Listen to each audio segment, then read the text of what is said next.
La puerta del notario se abrió con un chirrido que resonó como un disparo en mi pecho. Patricia me apretaba la mano tan fuerte que dolía. Pero no me solté. El abogado carraspeó y leyó en voz alta: a mi querida Laura García. Por ser la única persona que me quiso de verdad en mis últimos años.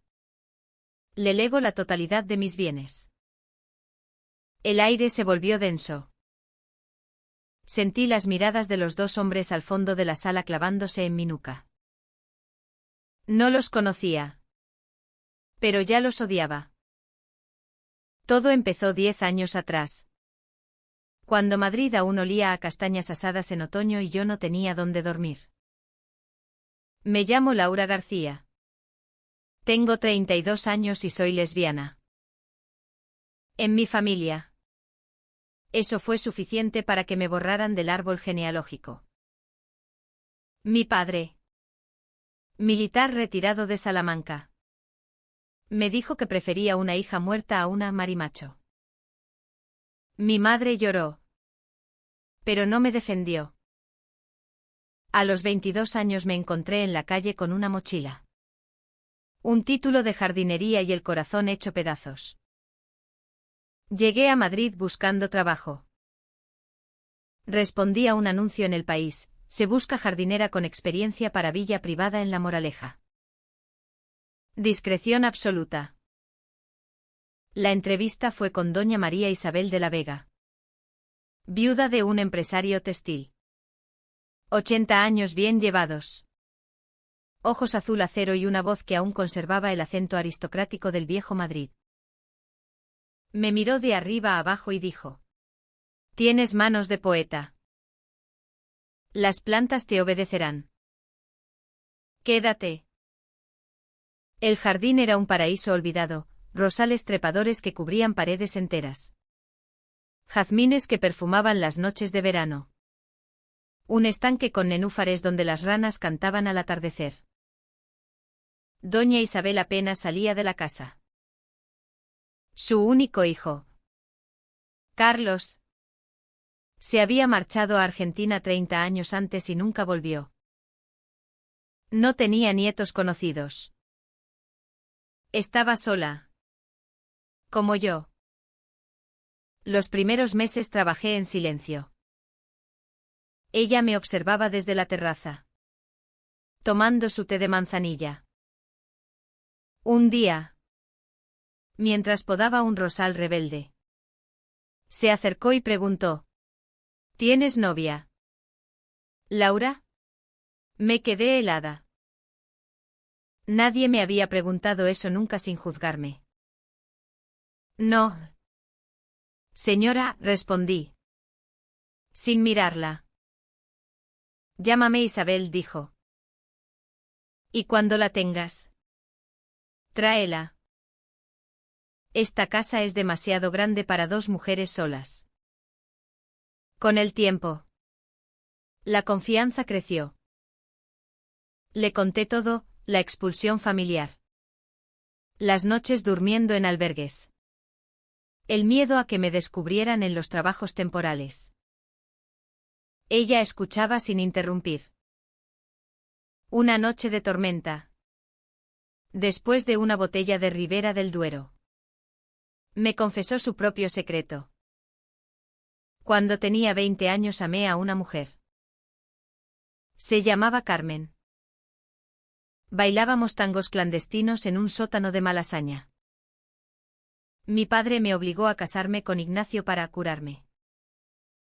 Nunca volví a ver a Carmen. A veces pienso que toda mi vida ha sido una penitencia por aquel amor. Lloramos juntas. Desde entonces, fui más que su jardinera. Era su confidente. Su hija postiza.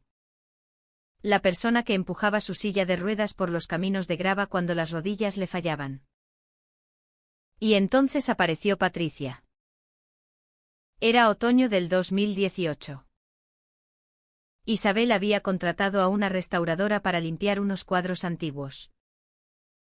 Patricia Ruiz. 30 años. Pelo negro corto. Ojos color miel. Sonrisa que iluminaba las habitaciones. Venía de Barcelona, donde había dejado una relación tóxica con un hombre que nunca aceptó su orientación. El primer día que la vi, estaba subida a una escalera limpiando un retrato de Ignacio de la Vega. Llevaba un mono de trabajo que marcaba su figura. Y cuando se giró y me sonrió, sentí que el jardín entero florecía de golpe. Hola. Tú debes ser la famosa Laura de la que habla tanto doña Isabel, dijo. Hablamos durante horas mientras ella trabajaba y yo regaba los macizos de lavanda. Descubrimos que las dos habíamos sido expulsadas por lo mismo. Que las dos cargábamos heridas similares. Isabel nos miraba desde la ventana con una sonrisa cómplice. Una tarde de noviembre, cuando Patricia ya había terminado el trabajo pero seguía viniendo para ayudar con los cuadros, Isabel nos llamó al salón. Chicas, esta casa es muy grande y muy triste. ¿Por qué no os quedáis las dos? Patricia, hay una habitación libre en el ala este. Laura ya tiene la suya. Y yo ganaría 2 hijas. Patricia me miró. Yo asentí. Y así empezó todo. Los primeros meses juntas fueron como un sueño del que no querías despertar. Patricia se instaló. Por las mañanas yo salía al jardín al amanecer, cuando la niebla aún cubría los rosales. Ella bajaba más tarde, con una taza de café para mí y otra para ella.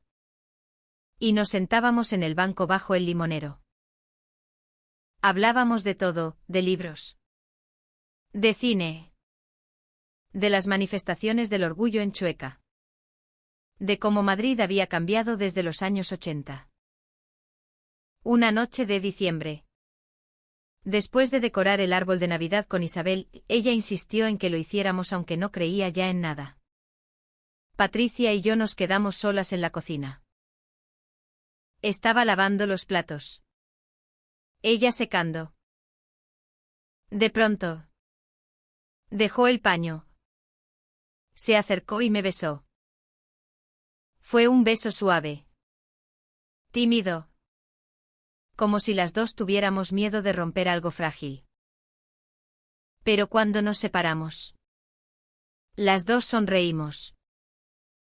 Llevaba queriendo hacer eso desde el primer día, susurró. Desde entonces, fuimos inseparables. Isabel nos miraba con ojos brillantes. Una vez la oí decir por teléfono a una antigua amiga. Al fin tengo familia de verdad. La vida en la villa era tranquila. Yo cuidaba el jardín. Patricia empezó a pintar, Isabel le habilitó un estudio en el desván. Y las tardes las pasábamos las tres juntas, té, pastas de la duquesita y conversaciones que duraban hasta la madrugada. Isabel empeoró en la primavera del 2023. Los médicos hablaron de corazón débil, de años acumulados. Pasaba más tiempo en cama. Patricia y yo nos turnábamos para cuidarla. Una noche de mayo, me llamó a su habitación. Patricia estaba en el estudio. Isabel me tomó la mano.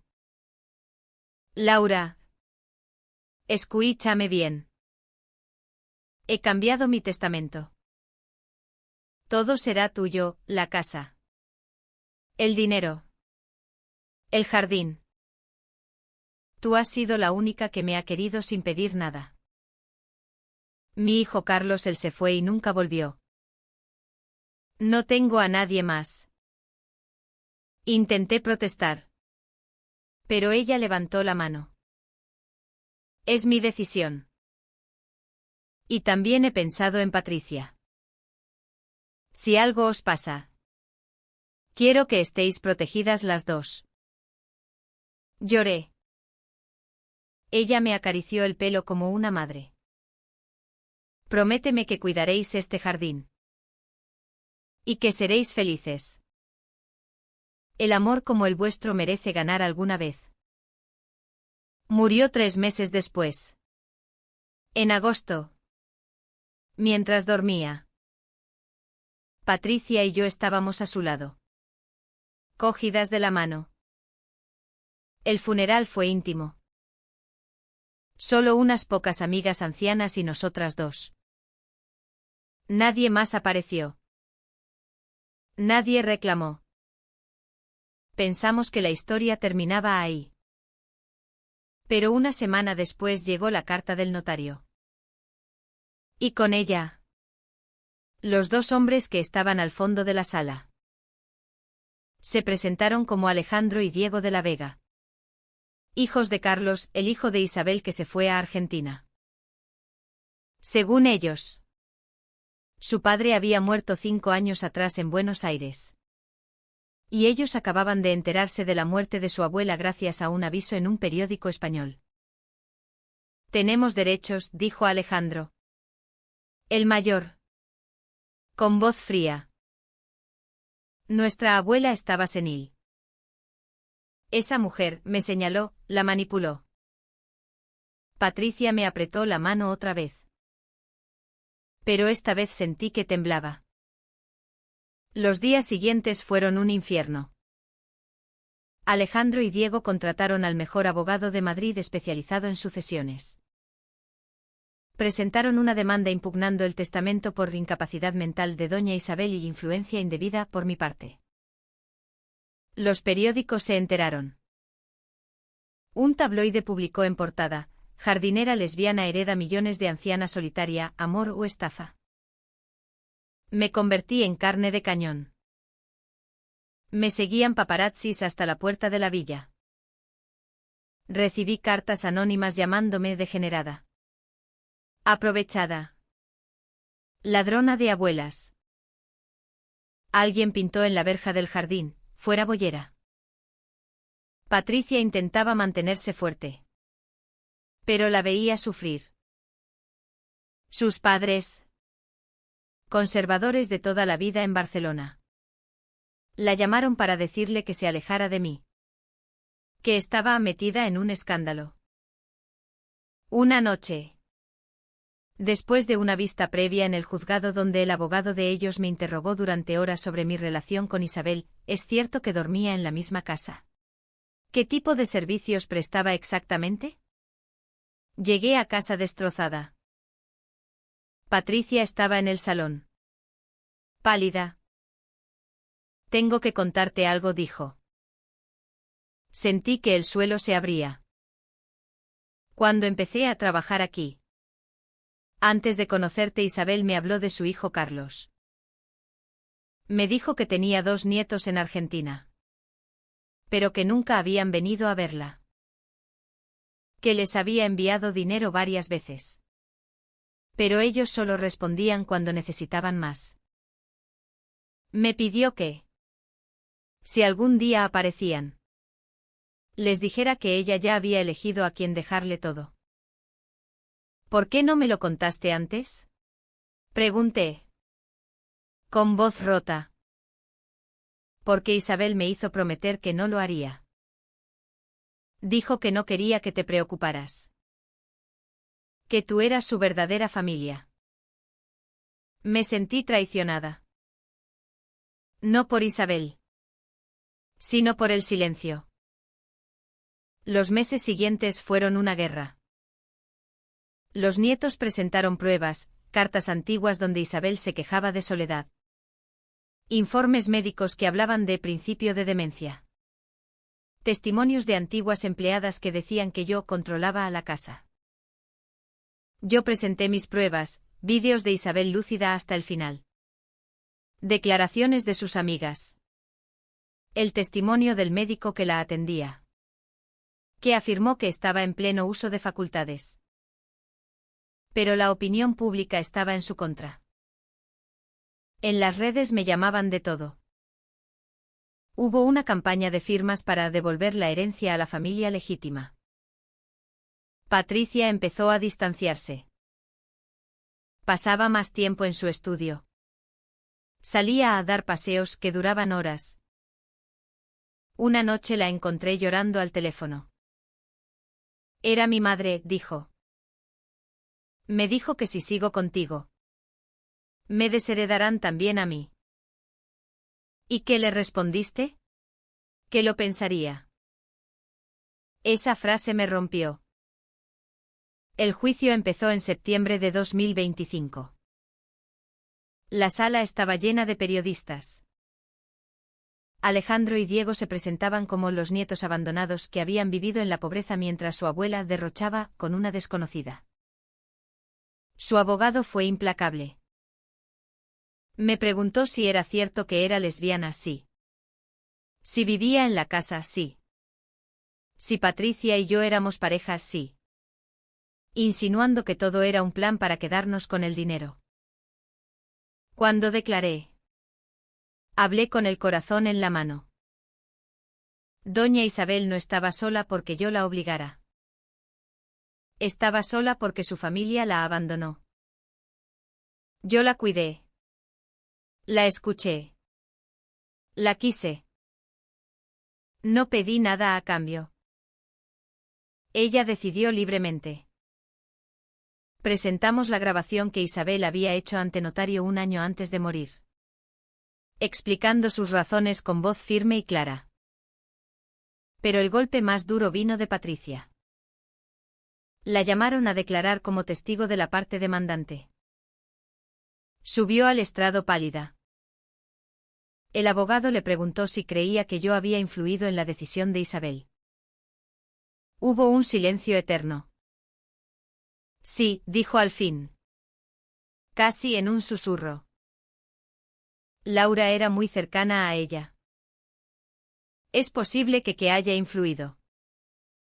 Sentí que me apuñalaban. Después de la sesión, la esperé fuera. ¿Por qué lo hiciste? Porque es la verdad, respondió. Sin mirarme. Tú eras la persona que más tiempo pasaba con ella. Y yo también tengo miedo. Mis padres. La prensa. Todo esto. ¿Me estás dejando? No lo sé. Laura. Necesito tiempo. Se fue. No volvió a la villa esa noche. Dormí sola en la que había sido nuestra habitación, rodeada de sus pinceles y mis herramientas de jardinería. Al día siguiente, el abogado de los nietos presentó una nueva prueba, una carta supuestamente escrita por Isabel 2 meses antes de morir, diciendo que se sentía presionada por mí. Era falsa. Lo supe inmediatamente por la letra. Pero necesitábamos demostrarlo. Contraté a un perito calígrafo. Los días se convirtieron en noches sin dormir. Y entonces llegó la sorpresa. Una antigua amiga de Isabel. Carmen, la misma Carmen de su juventud. Apareció. Tenía 88 años. Vivía en Valencia y había visto las noticias. Declaró ante el juez. Isabel me llamó semanas antes de morir. Estaba feliz. Me dijo, al fin he hecho lo que debí hacer hace 70 años, elegir el amor verdadero. Laura y Patricia son mi familia. Además, trajo cartas antiguas, correspondencia entre Isabel y su hijo Carlos donde él le reprochaba haber tolerado a personas como yo en su casa. Y le exigía dinero a cambio de no difamarla. El giro fue brutal. Los nietos habían sabido siempre de la existencia de Isabel. Le habían pedido dinero varias veces. Ella les envió. Pero cuando descubrieron que aceptaba mi orientación, cortaron contacto definitivamente. La carta de presión era una falsificación burda que Alejandro había hecho basándose en muestras antiguas. El escándalo cambió de bando. El juicio terminó en noviembre de 2025. El juez dictaminó que el testamento era válido. Que doña Isabel había actuado en pleno uso de sus facultades. Y que los demandantes habían intentado fraude procesal. Los nietos fueron condenados a pagar costas y perdieron cualquier derecho. La prensa cambió el tono: triunfo del amor verdadero, jardinera lesbiana hereda fortuna de anciana que la quiso como hija. Pero para mí, la victoria sabía amarga. Patricia no había vuelto. Viví sola en la villa durante semanas. El jardín se llenó de hojas secas que no tenía fuerzas para barrer. Una tarde de diciembre, cuando la primera nevada cubría los rosales, alguien llamó a la puerta. Era ella. Tenía ojeras, el pelo más largo y una maleta pequeña. Lo siento, dijo antes de que yo pudiera hablar. Fui cobarde. Me asusté de todo, de mis padres, de la prensa, de perderlo todo. Pero sobre todo me asusté de perderte a ti. Lloramos en el umbral. No vuelvas a dudar de nosotras, le dije. Nunca más. Entró. Dejó la maleta. Fuimos al jardín. Aunque hacía frío. Nos sentamos bajo el limonero desnudo. Isabel estaría orgullosa, dijo Patricia. Sonreí. Ella siempre supo que ganaríamos. Decidimos quedarnos con la villa. Pero transformar parte en una fundación, residencia para mujeres mayores LGTBI que hayan sido rechazadas por sus familias. El jardín seguiría siendo nuestro. Pero también de quienes lo necesitaran. Los nietos desaparecieron. Nunca más supimos de ellos. A veces, cuando riego los rosales al atardecer, siento que Isabel nos mira desde algún lugar. Y sé que, al final, el amor que la sociedad quiso enterrar 70 años atrás floreció al fin en su jardín. Patricia y yo nos casamos en primavera. Bajo el jazmín que planté el primer año. Solo invitamos a quienes nos quisieron de verdad. Y cuando alguien pregunta cómo una jardinera rechazada terminó heredando una fortuna, respondo: porque alguien eligió el amor sobre la sangre. Y el amor, a veces, gana.